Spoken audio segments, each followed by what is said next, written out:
সংখ্যক শ্ৰী শ্ৰী হৰি মন্দিৰ নলবাৰী ৰাস মহোৎসৱৰ প্ৰস্তুতিৰ কিছুমান দৃশ্য আপোনালোকলৈ আগবঢ়াইছোঁ।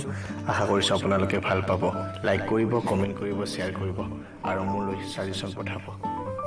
এয়া নলবাৰী ৰাস মহোৎসৱৰ মূল মণ্ডপ। এইবেলিৰ 2022 চনৰ 89 সংখ্যক ৰাস মহোৎসৱৰ মূল মণ্ডপৰ কিছু দৃশ্যাংশ এয়া চাওক, আপোনালোকলৈ আগবঢ়াইছোঁ।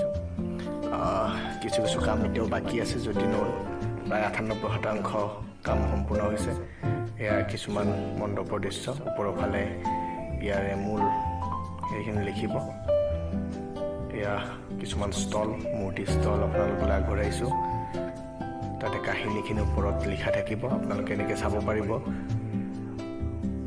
এয়া আপোনালোকলৈ আগবঢ়াইছোঁ।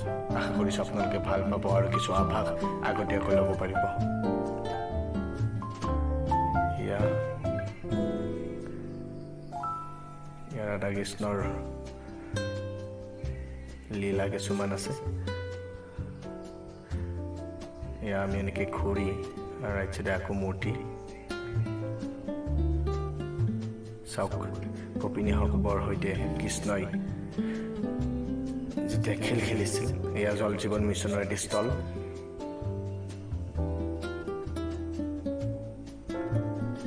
এয়া এটি মূৰ্তিৰ কিছু অংশ, এতিয়াও কাম বাকী আছে। আশা কৰোঁ আজি ৰাতিৰ ভিতৰতে শেষ হৈ যাব কামবোৰ।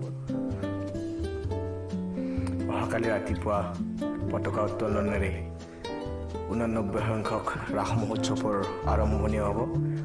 7 নৱেম্বৰৰ পৰা 19 নৱেম্বৰলৈ 13 দিনীয়া বৰ্ণাঢ্য কাৰ্যসূচীৰে এইবেলি শ্ৰী শ্ৰী হৰি মন্দিৰ ৰাস উদযাপন সমিতিয়ে এইবালিৰ ৰাস মহোৎসৱখনি আয়োজন কৰিছে। এইবেলি ৰাস মহোৎসৱত সভাপতিৰ আসন সলনি কৰিছে অসমৰ সন্মানীয় মন্ত্ৰী, নলবাৰী সমষ্টিৰ সন্মানীয় বিধায়ক মাননীয় শ্ৰীযুত জয়ন্তমল্ল বৰুৱাদেৱে। আশা কৰিছোঁ এইবেলি ৰাসখনি অকণমান সৰ্বাংগ সুন্দৰভাৱে জিলিকি উঠিব তেখেতৰ নেতৃত্বত আৰু তেখেতৰ লগত থকা। এয়া মূল মণ্ডপৰ কিছু দৃশ্য, মূল ষ্টেজৰ এটি দৃশ্য।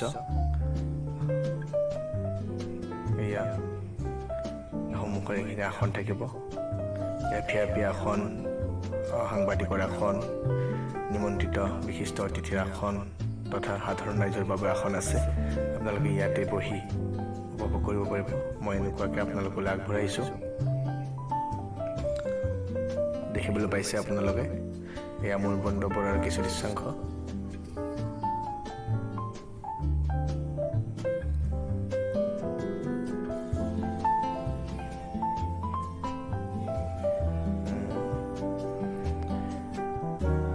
আমি চকীৰ মাজে মাজে গৈ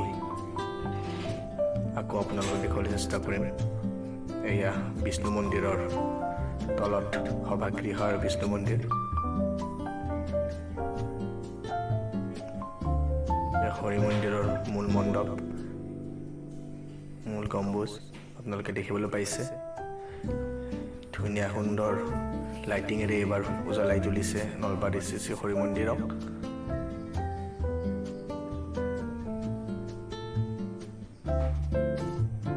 এয়া নিৰ্মীয়মান ফ্লাইঅভাৰৰ ওপৰৰ পৰা মই দৃশ্যাংশ গ্ৰহণ কৰিছোঁ। নলবাৰীৰ ৰাইজৰ অতি সপোন ফ্লাইঅভাৰ এয়া নিৰ্মীয়মান অৱস্থাত, আৰু কিছুদিনৰ পিছতে হয়তো কিছু মাহৰ পিছতে ৰাইজৰ বাবে মুকলি হ'ব এইখনি ফ্লাইঅভাৰ। এয়া হৰি মন্দিৰৰ ওপৰ অংশ।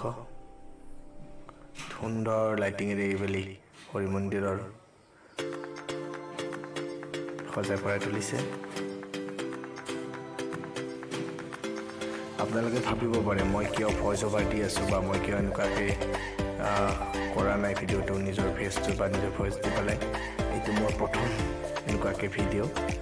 আশা কৰিছোঁ সকলোৱে ছাপোৰ্ট কৰিব, মৰম কৰিব, আশীৰ্বাদ কৰিব। আগলৈ মই সুন্দৰ সুন্দৰ ভিডিঅ' আপোনালোকলৈ আগবঢ়াই যাবলৈ চেষ্টা কৰিম। আকৌ মূল মণ্ডপলৈ আমি আহিছোঁ। কিছু অংশ আমি দেখুৱাবলৈ আছিলে ৰেল গেটৰ সেইটো চাইডে, য'ত মীনা বজাৰ, য'ত ষ্টলবোৰ থাকিব, দোকান পোহাৰবোৰ থাকিব। এইবুলি মীনা বজাৰটো আমাৰ ৰেল গেটৰ সেইটো চাইডে লৈ যোৱা হৈছে। তাক আমি অহাকালি আকৌ নতুন ভিডিঅ'ৰ জৰিয়তে দেখাবলৈ চেষ্টা কৰিম। এইবাৰ মূল মণ্ডপৰ পশ্চিম দিশত অৱস্থিত হ'ব অসম প্ৰকাশন পৰিষদৰ গ্ৰন্থমেলা। তো আপোনালোক সকলোকে আমন্ত্ৰণ জনাইছোঁ নলবাৰী শ্ৰী শ্ৰী হৰি মন্দিৰ সমিতিৰ তৰফৰ পৰা। আপোনালোকে আহক, উপভোগ কৰক। বাণিজ্য মেলা, গ্ৰন্থমেলা, হস্ততাঁত বস্ত্ৰ মেলা, সকলোবোৰ মেলা আপোনালোকে উপভোগ কৰক। আশা ৰাখিছোঁ আপোনালোকে ভাল পাব। এয়া